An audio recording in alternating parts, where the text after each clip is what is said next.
And it's well established that going into deep sleep and getting the proper patterns of slow wave sleep and REM sleep are important for hormone optimization. Breathing itself can be adjusted in the daytime waking hours in ways that can powerfully impact both sleep, reduce incidence of sleep apnea, and also help to optimize various hormones, even just by breathing in particular ways while awake. Believe it or not, being a nasal breather and avoiding being a mouth breather can actually positively impact hormones, and in particular the hormones testosterone and estrogen. Although the way that it does that is by making you a better sleeper, which allows you to produce more testosterone and the appropriate amounts of testosterone and estrogen.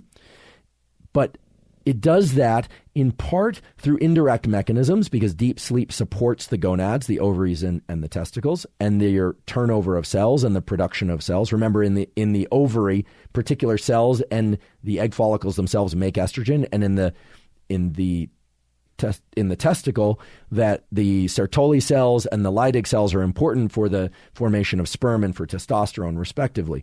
So this means we have to be breathing properly to get your breathing and sleep right so that your sleep can actually be deep enough and you're not entering apnea states.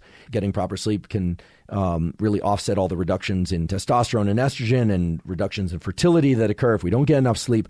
But seldom is it discussed how sleep actually adjusts things like testosterone and estrogen. And it does it by modifying cortisol.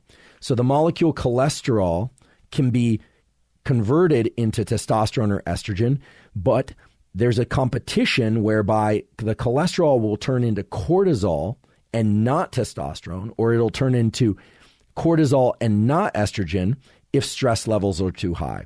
So the simple version of this is getting your breathing right during the waking hours, meaning primarily, unless you're working out really hard or there's some other reason why you're maybe eating or speaking that you need to be breathing through your mouth, you should be a nose breather. There's really good evidence for that now.